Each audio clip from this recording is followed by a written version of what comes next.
Pranam to Swami Bodhmayanandji Maharaj, to Mr. Menon. Professor Reddy just left left all of us with a profound message about universities, and I offer my salutations to everybody present here. It is a remarkable topic to be talking about, and that is education for future.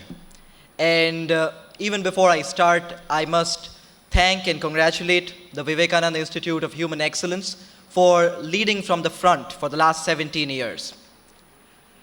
If you really look at the need of education, Swami Vivekananda always talked about man-making education.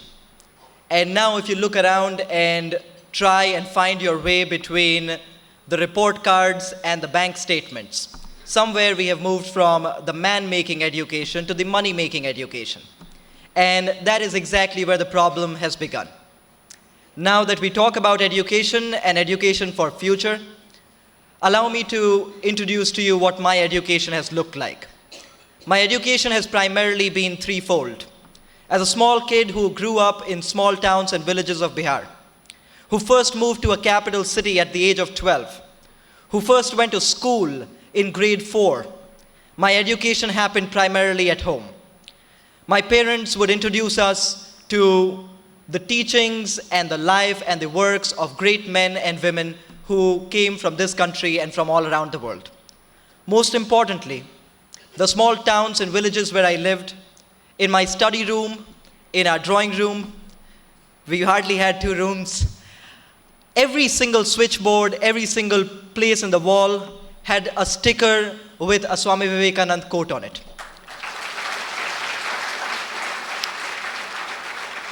And every morning when me and my siblings would wake up, we were supposed to go around the house and read every single quote aloud.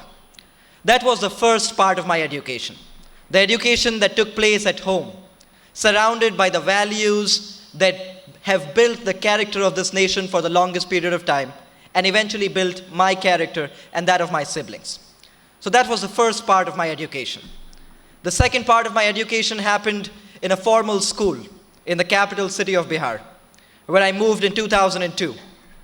As a small child, when I first went to school, I was introduced to an entirely new setup. Kids all wearing the same kind of uniform, putting on their ties and coming well-dressed and smartly dressed to school, and teachers coming in and giving their lectures and classes. What I felt missing were 2 things. The first one were the teachings and the values that were so integral to my education throughout when I was not going to school. And the second thing was a sense of purpose, or a sense of attachment to the real world. Why do we solve the sums that we do? Why do we add 2 numbers? Why do we subtract 2 numbers? Why do we read about the human body or the plants? Why do we read about the society or the planet? And as small kids, when we are asked to mug up 5 questions or 5 answers, I think young kids in this country are better served when they have a purpose to what they are learning and why they are learning. So that was the second part of the education. By the time I reached standard 12th, I received a full scholarship of 3 to 4 crores to go to the United States and pursue a bachelor's degree. Having been a good student, who was always top scoring in classes, who did well in Olympiads, everyone expected that I would go and pursue an engineering degree. I chose otherwise. I chose to pursue a degree in policy, so that my upbringing in small towns and villages, where I was introduced to problems that this nation faces firsthand, I hope that my education will help me understand the challenges of this country a little better. And I hope that my education would allow me to serve this nation to the best of my capability. So I spent 4 years learning policy, understanding domestic policy and public policy, understanding national and international security and national and international relations. And when I graduated, in 160 years of my university history, I was the first Indian to deliver the graduation address at my university. In 4 years of my university education, my professors and friends, guest lecturers and faculty, who I had the chance to engage with, would always ask me, You've come from 8,000 miles with $250,000 in scholarship. What would you do after you graduate? And I would always say I would go back to India and continue working with children and youth in my own country.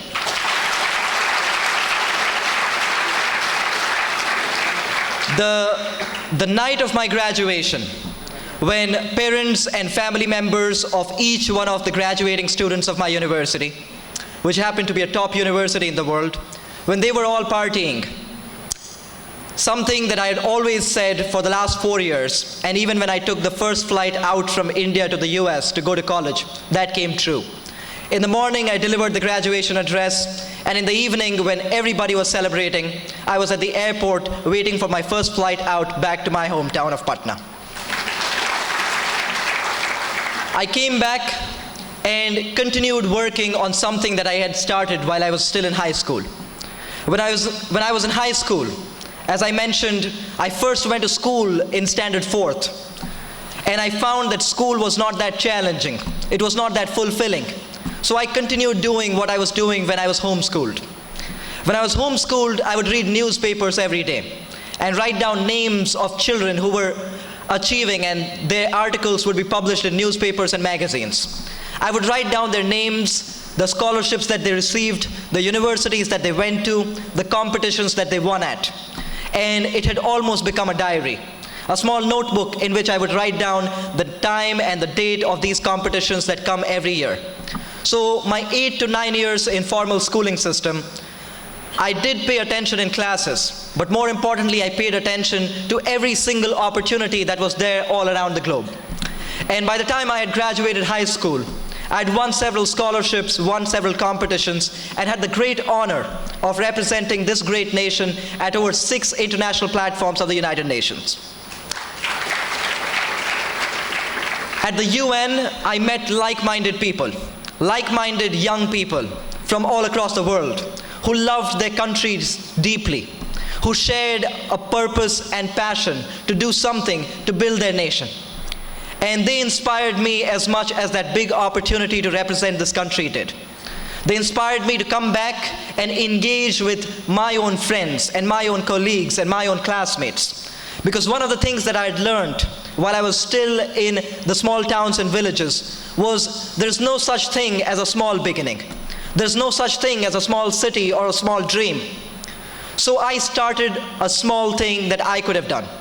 Founded an organization by the name of Dexterity Global that would connect every single child in middle school and high school with the same opportunities that I had written down in my notebook at some point in time. Today, this is what Dexterity does. Connects middle school and high school students with every single opportunity, from scholarships to competitions to conferences, from universities to workshops, in real time. Through our media partnerships, we pioneered the first media partnership that had a special dedicated column in newspapers every Tuesday, where kids in small towns and villages of Bihar and Jharkhand would get up in the morning every Tuesday and see every single opportunity that is there for them. Besides those media partnerships, we made it possible through web and digital integrations and school partnerships that every single child could wake up to opportunities within their reach. Because most number of times in this country, our kids fail to do well not because they do not have the talent. Our kids fail to do well not because they are not willing to work hard. They fail to do well because they do not know what opportunities are there for them. And that is the reason why we decided to connect every single child to opportunities in real time. As teachers and as parents, and most importantly, those of you who are sitting here as students, you know better than everybody else that when you read about somebody who has done something exceptional, you wonder where were you when that opportunity came out. You regret not having the knowledge of that opportunity. So that is part one of what Dexterity does. The second part of what we do is we help build leaders and entrepreneurs for this great nation. And we start really young. When I say really young, we target kids between the age of 12 and 18. At the age of 12, young people get to work on their interpersonal skills. Young people get reminded of the promise of nation building and the task of moving forward every single day. And we hope that through their education, they'll grow as young leaders and entrepreneurs, gain new skill sets, and move forward. This is basically what I'm doing at Dexterity. This is largely inspired by all three parts of my education that I said I've been educated through. The first part at home, through values. The second part in formal schooling system, with my friends and different kinds of exposure that I received at local and national and international level. The third part of my education happened very silently. When my brother, after he finished his 12th grade, he went to school for the first time at the age, in standard 8th, by the way. But when he was selected to go to MIT Boston, the world's first school, the topmost school for engineering, the Massachusetts Institute of Technology, he had to leave on the 14th of August. Almost every single flight that kids take from India to the US, they take it from Delhi. My father said that no, you're not going to take a flight on the 13th from Patna to Delhi and then Delhi to MIT. On the 7th of August, we leave for Kolkata. Spend some time visiting Dakshineshwar, going to Belur Math, looking at that place where Swami Vivekananda actually sat, had his discussions and had his part of education. We spent 7 days around Belur Math and Dakshineshwar, looking at all those things that have kept this country alive in so many ways. The spirituality of this country, the strength of the teachings of Swami Vivekananda, the impact of his life and his work. And a few years later, when I went to college, I went to that hall at Harvard University where Swamiji actually delivered that lecture. I went and saw that place in Medford, where on the first floor, Swamiji actually stayed. And in June, in the second week of June, I had the great honor of being at the Dilaram Bungalow in Vadodara, where Swamiji stayed before leaving for Chicago. That is the third part of my education. Being directly inspired by a patriot, being directly inspired by a monk who was as big a scholar as a scientist, as big a statesman, as an inspirational leader. And that has been the third part of my education, the direct influence of a person who has truly defined this century and who will continue to define millenniums coming forward. Interestingly enough, when I was born, my parents decided to name me Sharad Vivek Sagar. Sagar came from Ishwar Chandra Vidya Sagar, and Vivek came from Swami Vivekananda, and Sharad because I was born in the winter season. That's what my name means. Now, why do I tell you that?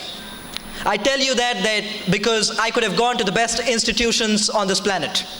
But if I would not have been explained the meaning of my name when I was very small, if I was not introduced to the real purpose that your education is supposed to serve, if I was not introduced to the teachings and life and work of Swami Vivekananda, the spirituality of Sri Ramakrishna Paramhans, the Ramakrishna Vivekananda ideology, I would not have been even 1% of who I am today.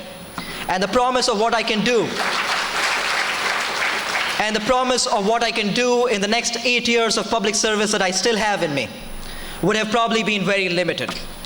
So, thank you for allowing me to introduce you to my threefold education. One at home, second formal in schools and colleges, some of the best schools and colleges by God's grace, and third, through the direct influence of a spiritual leader, of a spiritual guru. Let's come together as teachers, as parents and students, and bring these three things together for every single child in this country. Let schooling begin at home. Let values be imbibed in kids through small stories, through good discussions, through spending more time with them as teachers and as parents. Because remember, every single person whose story and whose saga we sing in this country today, they are all today celebrated the way they are because they had a completely different upbringing compared to those upbringings that we see today. In the seats of Cinepolis, in the popcorns of multiplexes, in the high-rise buildings of this country, which do denote infrastructure. They do denote development. But the development of the human soul, the development of the human purpose, and the overall development of a human being cannot happen in Cinepolis alone, cannot happen in multiplexes alone. Our cinema screens alone are just not capable of building a nation, leave aside building a character or a human. And our task in this century is to build a nation. Because for the last 2 centuries and even more, there have been so many men and women who have dedicated and even laid down their lives for the service of this country. Let every single child in schools and universities across this country be reminded of their dedication and their sacrifice. The dedication and sacrifice of the great men and women of this country. Because only when you know history and only when you know yourself, you can go ahead and build a nation that can be known for great things around this world. And that task is collective. We need to build better engineers, and we need to build better doctors. We need to prepare better chartered accountants and professionals and even politicians. And for all of these things to come together, a new kind of education needs to be envisioned in this country.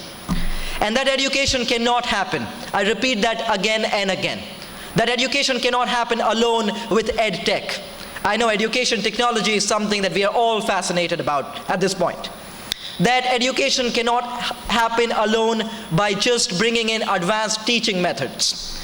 We need to go back a little bit as we hope to go forward. Because if we don't go back a little bit, we will not be able to go forward. The policymakers of tomorrow, the engineers and scientists and citizens of tomorrow will be dealing with a lot of challenges. A few months back, I had the opportunity to give a TED Talk. I'll borrow a few sentences that I delivered at that TED Talk. I said that the challenges of this generation are more complex than any generation ever before in human history. On one hand, we need to harness nuclear energy so that we can bring more electricity to more houses. On the other hand, we have to fight for nuclear disarmament. On one hand, we have to bring more and more robots to our workplaces. On the other hand, we have to ensure that more and more people have their jobs. On one hand, we have to detoxify the air that we breathe in. On the other hand, we have to detoxify the conversations that we have. On one hand, we have to fight all the evils. On the other hand, we have to spread as much love. Imagine how complex and challenging a task that is. The same nuclear that will light up your villages, that will light up houses and give more people access to electricity. The same nuclear energy is at the cusp of just finishing all of us within seconds. The same robots that have seemed to be the hope for prosperity and progress also risk jobs for many million youths in this country. So the challenges of our generation are sometimes even not well defined. My father worked for the State Bank of India.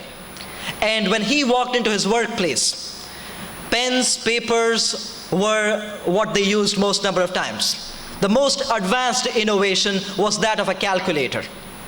My father and his colleagues thought that that is how their workplace was going to look like when they retire.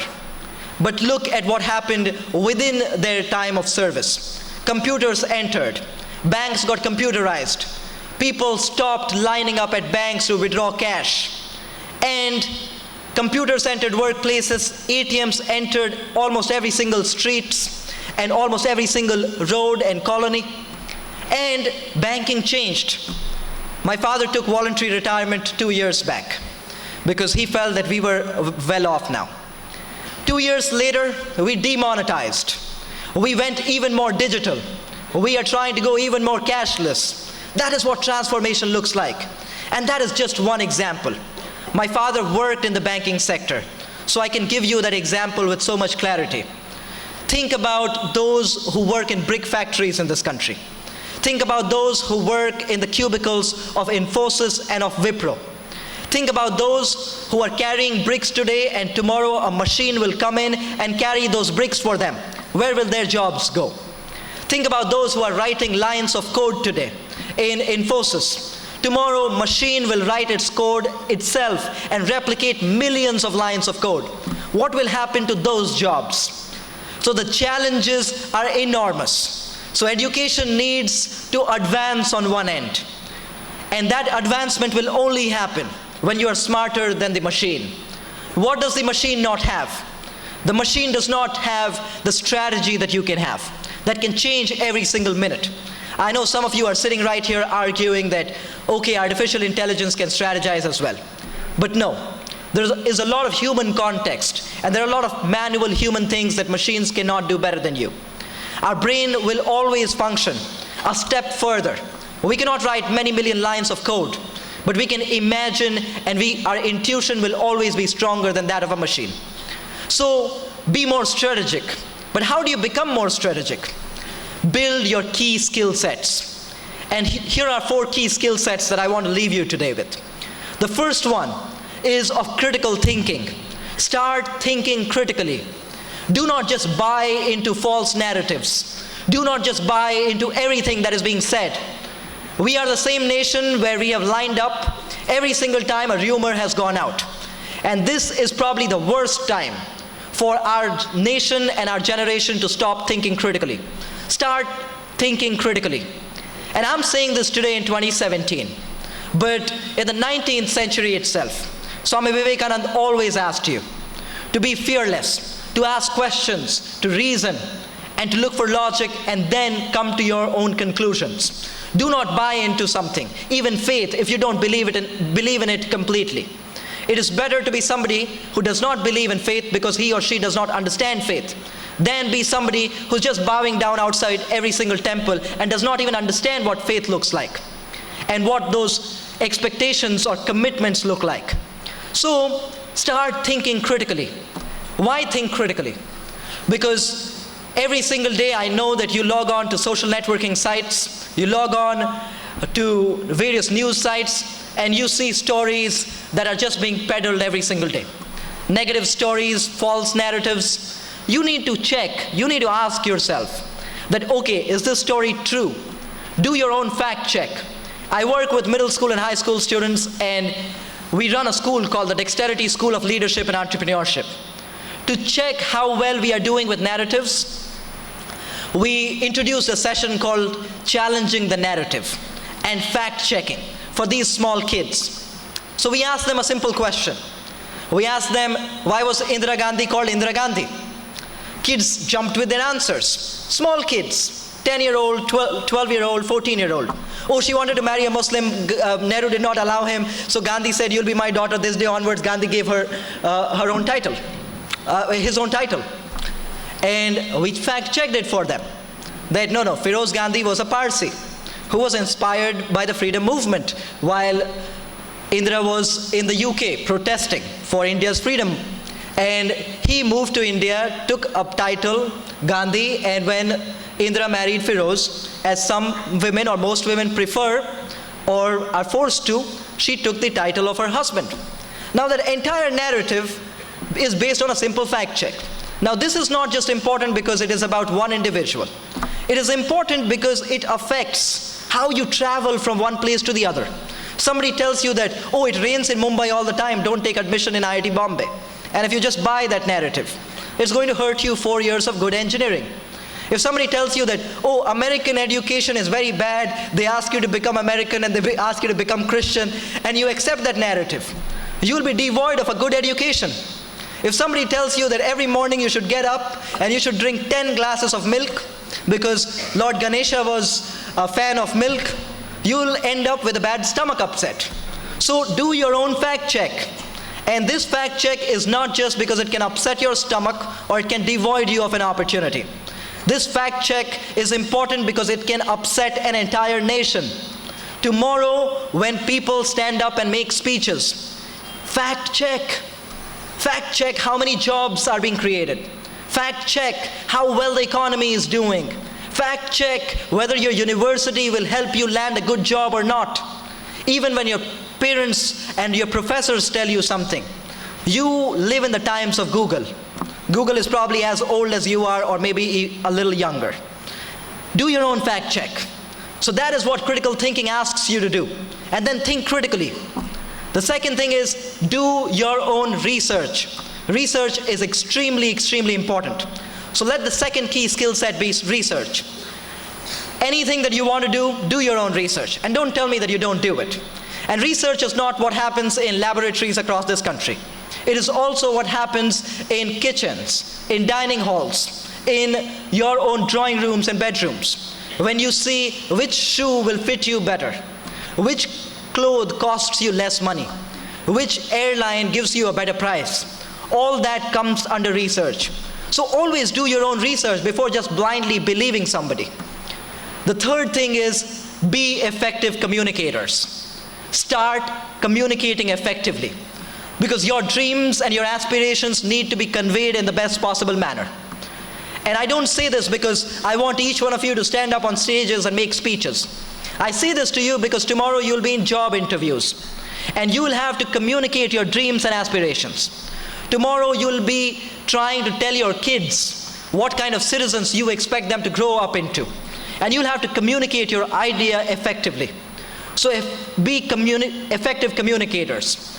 And the fourth and final key skill set. Once you have started thinking critically, researching deeply, communicating effectively, start leading positively. And leadership does not need you to be a politician. It does not need you to be the leader of a student government. As an ordinary citizen, you are a leader. As somebody who picks up a chips packet and throws it in a dustbin, you are a leader. And we are better off because you exist. As somebody who would help an old lady cross a road, you are a leader. And we are a better nation because you exist. As somebody who would walk in to the IAS academies and IPS academies of this country and walk into their new offices and who would stand up for new ideas and ideals, if you lead positively, your life will have an impact on many, many men and women. So have those four key skill sets, but let those two come with two core values. And those two core values are of empathy and fearlessness. Let empathy seep into you. Let empathy take you over. You sympathize when you feel bad for somebody. Start empathizing. Start putting yourself in the shoes of others. And that will stop you from just criticizing people.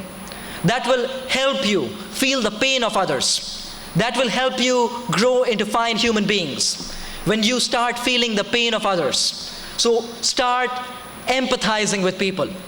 Good empathy helps you understand the pain of a prime minister.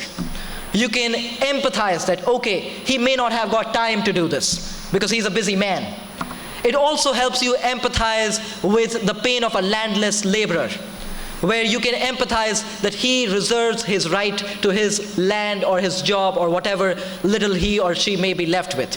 So let that empathy guide you, whether you are dealing with the most powerful person in this country or the planet, or you're dealing with the least powerful person or anybody on this planet. Because remember, nobody is powerful. They're all divine. And that is the reason why you need to engage in helping them get better and in the process being better yourself. And the second part is fearlessness. Never ever hesitate from speaking truth to power.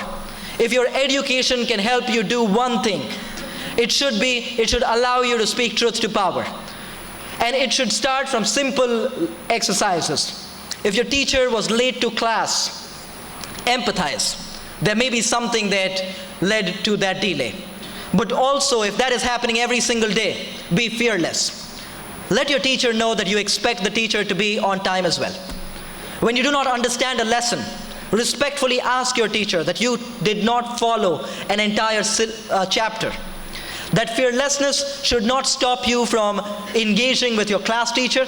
It should not stop you from engaging with your vice chancellor, and it should not stop you from engaging even with your prime minister. Do not let the simplified narratives come in and dominate your lives. My assigned 30 minutes are on an end. I just want to repeat the things that I said in one sentence. That let the idea of education be threefold. What happens at home and what comes through those values. Let it be imbibed with formal schooling, but let it be coupled with every single opportunity that is there with you. Let the third fold come from spiritual leaders, spiritual gurus. Let the teachings of Swami Vivekananda seep into your schools and colleges. And then, if you've understood all of that, try and understand the 21st century challenges every single day. Because we need to be aware. You do not know when the air, and it is already so, when the air in Beijing will not be to a level where you can even breathe in. But we don't know when will that come to Bombay as well, when you cannot breathe in the Bombay air or the Hyderabad air. So be very aware of the challenges that we are facing in the 21st century, and use your education to solve those challenges, to fight those problems. And as you do that, always think critically, always do your research, always communicate effectively, and remember that listening is as important a part of communicating as speaking is. And always lead positively, no matter what your capacity is. Because the greatest mothers that this country has ever seen are, the greatest leaders that this country has ever seen are the mothers. Mothers are the greatest leaders that we have seen. And that is the reason why we let this nation lead us from one point to the other. A point of striving to a point of glory. Let Mother India inspire us all, as mothers in different parts of this country inspire us. Let's come together and build a great nation, everybody. Thank you so much for your patient listening. Thank you.